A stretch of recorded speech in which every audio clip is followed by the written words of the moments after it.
Okay, so we continue with the reading section. Hopefully you will have read this. I'd like to do the speaking. I can't remember what I said on the previous video. I might have got confused, but you'll see I'm trying to organize something for speaking on Thursday.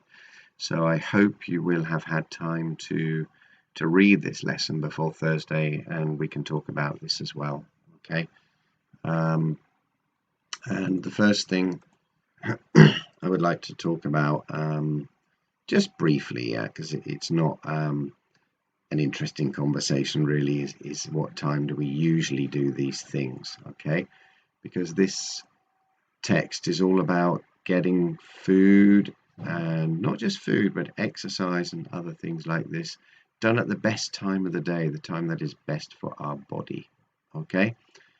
So hopefully we can have that little conversation on live chat. And the next instruction is to read the article once.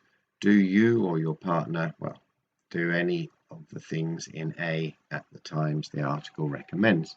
So what I would like you to do is, read the article and see if you're doing things at the right time according to the article. Okay. Now, this is where we get a bit more detail.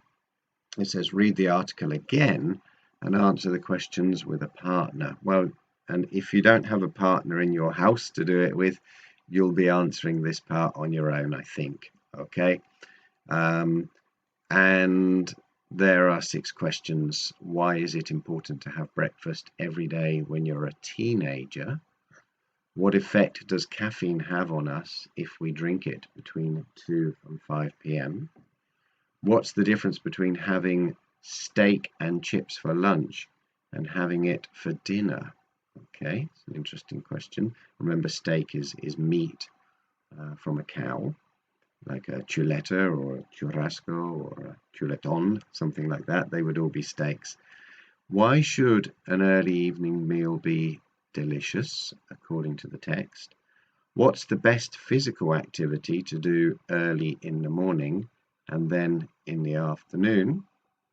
And why does the body produce melatonin?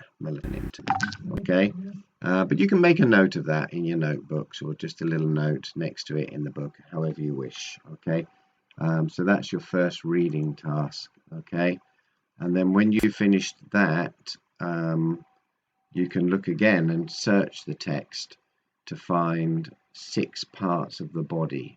Okay, which do we have 1 of, 2 of, or more than 2 of? Okay, so you'll find these parts of the body in the text. Okay, and finally there's some more questions here, maybe to discuss if we have time when we get our chats going. Okay, so this is basically, as you see, it's a reading text with some parts for speaking. We can try and do the speakings when we meet. And I'm just going to leave you with that. I'll put some photographs up on WhatsApp to help those that don't have the book. And I'll come back to you in the next short video just to give you the answers to those questions. Okay.